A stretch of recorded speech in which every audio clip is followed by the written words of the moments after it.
Bom dia, irmãos, paz seja convosco. Vamos à nossa 50ª aula da nossa Escola Bíblica Online. São 50 aulas que nós já estamos aqui online. Vamos continuar, está dando muito certo. As pessoas estão aprendendo, acompanhando bem, né? Esse é o nosso intuito. E nós temos aqui esta possibilidade, né, de darmos andamento a tudo que fazíamos na igreja antes. Agora vamos entrar mais um tempo difícil, mas o Senhor é conosco. Não podemos nos esquecer de que até aqui o Senhor nos ajudou. Amém?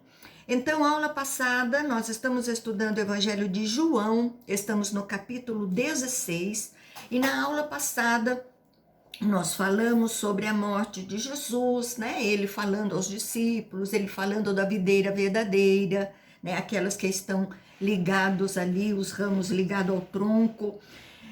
Jesus falando que quando ele fosse embora, ele enviaria um consolador que estaria com eles não estariam sozinhos. E agora nós vamos continuar com esta fala de Jesus, né? Então abra sua Bíblia e acompanhe com a sua Bíblia aberta. Tome nota dos versículos que nós falamos para depois você estar revendo. Isso torna o nosso entendimento mais fácil. Então abra sua Bíblia no Evangelho de João, capítulo 16. Nós vamos partir do verso 28 a 30 nesse momento. Então a palavra de Deus diz assim: Vim do Pai e entrei no mundo. Todavia, deixo do mundo e vou para o Pai. Disseram os seus discípulos: Agora é que falas claramente e não empregas nenhuma figura. Agora vemos que sabes todas as coisas e não precisas de que alguém te pergunte. Por isso, cremos que, de fato, vieste de Deus. Então, agora está caindo a ficha dos discípulos, né? Eles estão começando a entender que Jesus é Deus, enviado pelo Pai, para poder trazer salvação ao mundo, ele sendo o Messias. Então, Jesus fala agora da sua partida, fala claramente. E os discípulos então começam a ligar aí as figuras que Jesus falava, né, por parábolas ali, e com as palavras de Jesus. Então ele diz que a sua morte está próxima, e eles dizem que agora eles estão entendendo. Então Jesus respondeu ao coração deles, a todas as dúvidas que eles tinham. Então isso demonstra que quando estamos andando na presença do Senhor, Deus faz exatamente o que nós precisamos, né? Ele nos dá o entendimento que nós precisamos para aquele momento. Versículo 31 a 33, respondeu-lhes Jesus: Credes agora? Eis que vem a hora, e já é chegada, em que sereis dispersos, cada um para a sua casa, e me deixareis só. Contudo, não estou só, porque o Pai está comigo. Estas coisas vos tenho dito para que tenhais paz em mim. No mundo passais por aflições, mas tende bom ânimo. Eu venci o mundo. Uma palavra bem conhecida. Então é importante que a sua fé seja fortalecida. Quando Jesus for preso, eles seriam dispersos. Vão sentir uma grande pressão por causa da prisão de Jesus. Então, a missão de Jesus é ir para a cruz, né? O propósito, né? O foco. E lá fica só e o Pai o deixa. É quando recebe toda a pena do pecado sobre si. Até lá, ele estaria com o Pai. Quando os discípulos compreenderem tudo isso, eles teriam paz, porque as aflições vão vir, mas Jesus seria o padrão de esperança. Então fiquem animados, porque eu venci. Então Jesus está falando isso. Vamos passar por aflições, mas não podemos perder a nossa fé. Agora nós vamos entrar no capítulo 17, onde começa a oração sacerdotal de Jesus, né? A glorificação.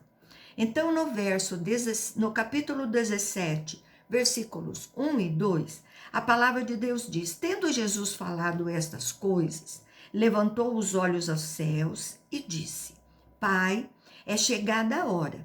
Glorifica a teu Filho, para que o Filho te glorifique a ti. Assim como me conferiste autoridade sobre toda a carne, a fim de que lhe conceda a vida eterna a todos os que lhe deste. Então Jesus ora, divide essa oração em 3 partes. A primeira é a glorificação, ele fala da sua missão.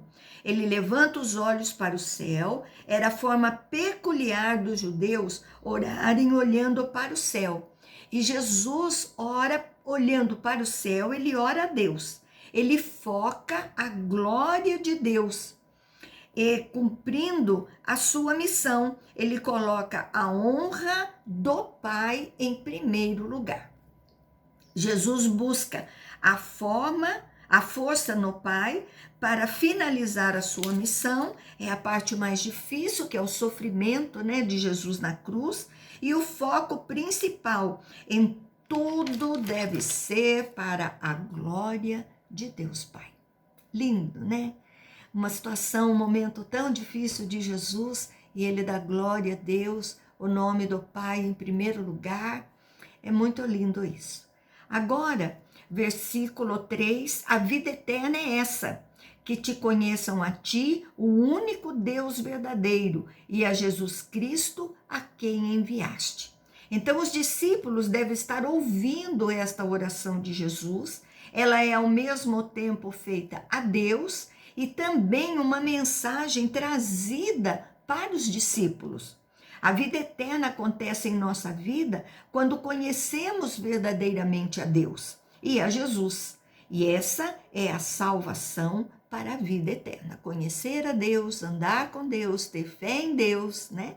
Crer em Jesus, que ele veio para salvar a humanidade, crer que o Consolador está conosco, isso é fé, né? Então, com fé, nós veremos a Deus. Versículos 4 e 5, eu te glorificarei na terra, consumando a obra que me confiaste para fazer. E agora glorifica-me, ó Pai, contigo mesmo, com a glória que eu tive junto de ti, antes que me trouxesse ao mundo. Então, Jesus mostra para Deus que a sua missão foi cumprida aqui na terra, gera então a glorificação do Pai, né, a obra concluída, ele crê que vai até o fim nesta obra de salvação. Nessa oração, Jesus mostra a sua divindade novamente, né? Que vem ao mundo, Jesus se esvazia da sua divindade para passar por tudo que o ser humano passa. Fome, frio, sede, ansiedade. E nós temos então a Trindade novamente. Agora, nós vamos ter a segunda parte da oração. Então, versículos 6 e 7, manifestei o teu nome aos homens que me deste ao mundo. Eram teus, tu me confiaste, e eles têm guardado a tua palavra.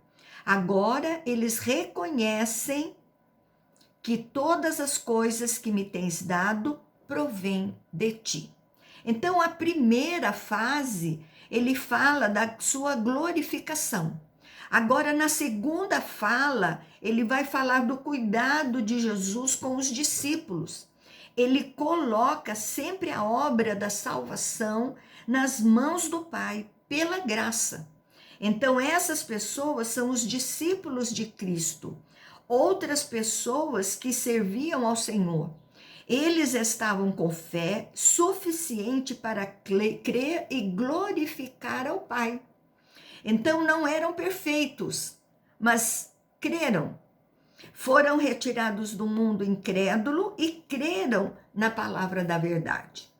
Versículo 8 e 9, porque eu lhes tenho transmitido as palavras que me deste, e eles as receberam, e verdadeiramente conheceram que saí de ti, e creram que tu me enviaste. É por eles que eu rogo, não rogo pelo mundo, mas por aqueles que me deste, porque são seus. Então, esse é o modelo que os apóstolos seguiram. E nós também seguimos. Primeiro conhecemos a Deus, a palavra do Senhor, a missão. Depois nós cremos através deste conhecimento, no nosso coração é tocado, então nós cremos e passamos a ser instrumentos que vão buscar levar a palavra a outras pessoas, para que conheçam e creiam também. Então essa é a nossa missão aqui na Terra, conhecer a Deus, a Jesus e levar esta palavra. Nós precisamos crer, conhecer, né? Sem conhecer nós não vamos crer. Vamos crer e vamos levar esta palavra, porque nós acreditamos na salvação.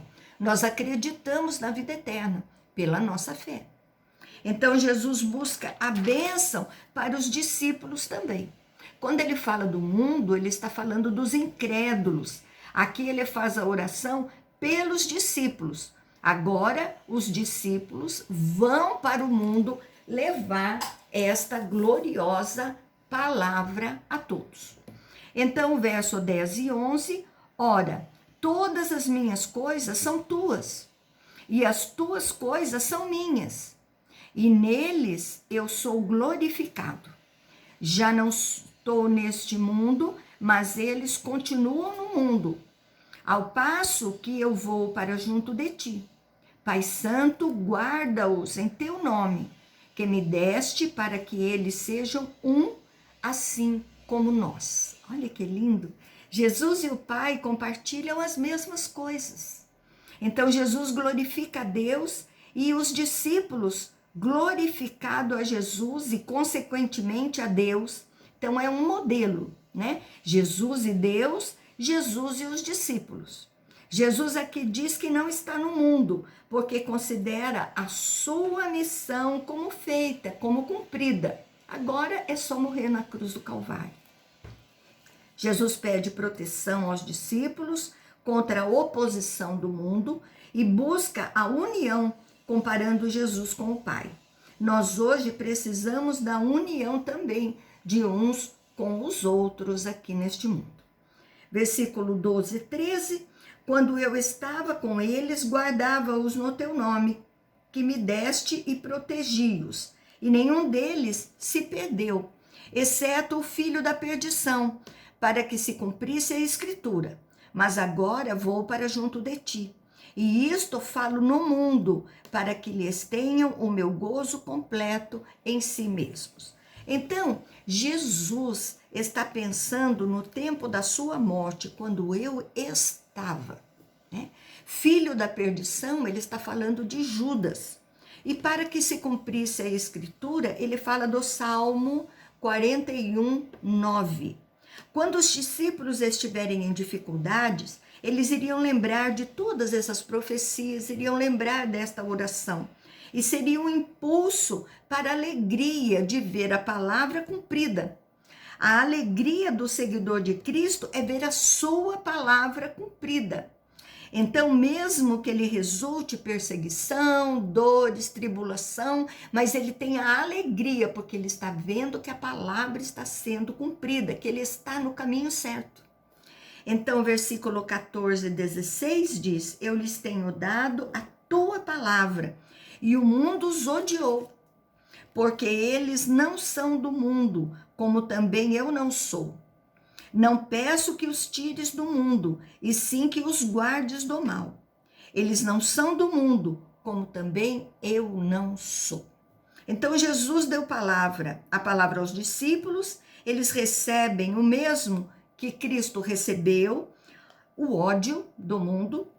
Eles não são do mundo, já não fazem parte desse sistema, né, pecaminoso do mundo, são salvos, não os tires do mundo, né, do planeta. Jesus diz sobre a proteção do maligno e não aprovações e dores, e que permaneçam no caminho do Senhor. Jesus não quer que rejeitemos o mundo, mas sim o sistema pecaminoso do mundo, que não andemos pelo pecado, mas andemos pela palavra de Deus, pela luz da palavra que nos indica o melhor caminho. 17, 19 diz: santifica-os na verdade. A tua palavra é a verdade. Assim como tu me enviaste ao mundo, também eu os enviei ao mundo. E a favor deles, eu me santifico a mim mesmo, para que eles também sejam santificados na verdade. Santificação é o processo onde melhoramos cada dia mais, conhecendo mais a Deus, sendo cada vez mais parecidos com Ele. E na palavra, que é o próprio Jesus, né? Está lá em João, capítulo 1. Santidade vem da prática da verdade, vida transformada, pecado rejeitado. Esse é o caminho que seguimos da santificação. Agora vem a terceira parte da oração. Jesus ora agora pela igreja futura. Versículo 20 e 21, não rogo somente por estes, mas também por aqueles que vierem a crer em mim, por intermédio da sua palavra, a fim de que todos sejam um, e como és tu, ó Pai, em mim, e eu em ti, também sejam eles em nós, para que o mundo creia que tu me enviaste. Agora Jesus está falando de nós. Ai, que lindo isso, né? Emociona a gente. Jesus ora por nós, a igreja do futuro, somos nós. Se você crê em Jesus, ele orou por você aqui.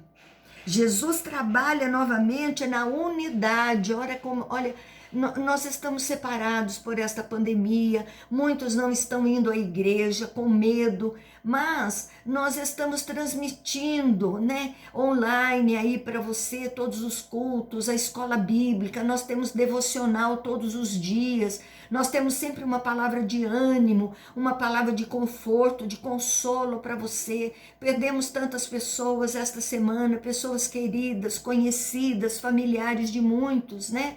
Então nós passamos por um tempo difícil, mas quando nós ouvimos estas palavras, o nosso coração se alegra.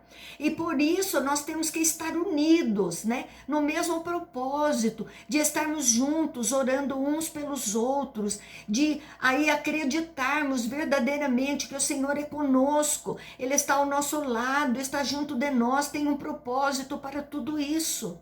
Então não fique longe, não se desgarre, né? Ali do aprisco, não, fique junto conosco, esteja indo aos cultos, nós temos todos os protocolos necessários. Então vá aos cultos, isso faz parte da nossa união, como eu sempre falo, saudade de ver a tua carinha, saudade de ver você ali conosco. Então, a unidade, né? Jesus está orando agora pela unidade, para que o mundo creia que Jesus foi enviado por Deus e que esta missão é uma missão de salvação.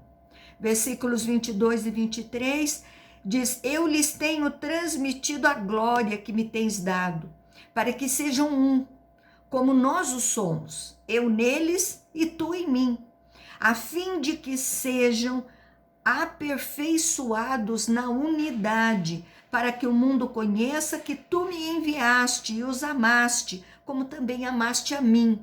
Então veja só que coisa mais reveladora, interessante, né? Aqui, transmitindo a glória que me tens dado, nós temos conhecimento dessa glória, né?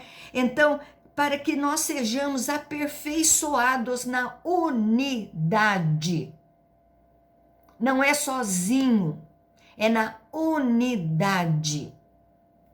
Então, o Pai junto com o Filho e eles em nós. Quando cremos em Jesus, ele passa a viver em nós, nos dá a condição de sermos aperfeiçoados. Isso é santificação. Não adianta você querer falar que é de Jesus sem que você não seja transformado, que você continua fazendo as mesmas coisas, os mesmos pecados. Você não está sendo aperfeiçoado, como Jesus está falando aqui, né? Então você não crê na palavra. Você não acredita que a palavra pode te transformar. Então, com o objetivo de que o mundo enxergue a obra de Deus sendo feita na vida das pessoas, nós precisamos ser transformados para que as pessoas que estão no mundo, aqueles que são incrédulos, aqueles que não estão no caminho do Senhor, eles possam ver em nós este propósito, enxergar a obra de Deus para este mundo, esta obra de salvação. Tá entendendo como funciona? Por isso que as pessoas têm que ver em nós Jesus. Não é para fazer graça, para mostrar que nós somos diferentes. Não, não. É para que eles vejam a obra de salvação, de transformação. Possam ver que você não faz parte deste mundo. Você fazia, mas agora não faz mais. Olha que tremendo. As pessoas precisam ver essa transformação, é o aperfeiçoamento de Deus em nós, porque por nós mesmos nós não conseguiríamos. Nós não deixaríamos, nós temos aquela índole do pecado. Então é só Deus para mudar tudo isso em nós. Versículo 24 diz: Pai, a minha vontade é que onde eu estou, estejam também comigo os que me deste, para que vejam a minha glória que me conferiste, porque me amaste antes da fundação do mundo. Então Jesus está orando para que seus seguidores contemplem a sua grandeza. Antes da fundação do mundo, já existia a Trindade, está sendo aqui demonstrado pela palavra. Versículo 25 e 26, Pai justo, o mundo não te conheceu, eu, porém, te conheci, e também estes compreenderam que tu me enviaste. Eu lhes fiz conhecer o teu nome e ainda o farei conhecer, a fim de que o amor com que me amaste esteja neles e eu neles esteja. Então, o mundo é o sistema pecaminoso. Jesus fala dos discípulos e da própria igreja futura, né, que somos nós, que o amor de Deus que gera estas ações. Agora, Jesus vai mudar este cenário. Ele vai ali, vamos iniciar a paixão de Cristo. Nós vamos parar por aqui para não mudar muito radicalmente hoje, um pouquinho mais curta a nossa aula, uns 5 minutinhos aí mais curta. Então nós vamos encerrar aqui a nossa aula, onde Jesus falou muito do amor de Deus, falou muito desta oração, ele glorifica o Pai, ele ora pelos discípulos, ele ora agora pela geração futura, pela igreja futura. Olha que coisa linda, né? Guarde muito isso no seu coração, a preocupação de Jesus, sabendo que ia para a cruz do Calvário e ele se preocupando comigo, se preocupando com você. É lindo isso. É demais nós podemos acreditar num Deus vivo que se preocupa com cada um de nós. Talvez você não tenha nem quem se preocupe com você, mas acredite, nós servimos a um Deus glorioso, porque o Espírito Santo de Deus está aí com você, ele não te deixou sozinho. Amém? Tenha um excelente domingo juntamente com a sua família, viu? Continua com Jesus, porque vale a pena. Você vai ver no final do seu percurso aqui na terra, de que verdadeiramente valeu a pena. Você vai ver Cristo glorificado lá no céu, né? Ah, que bênção! Então, continua guardadinho e um beijo grande no seu coração.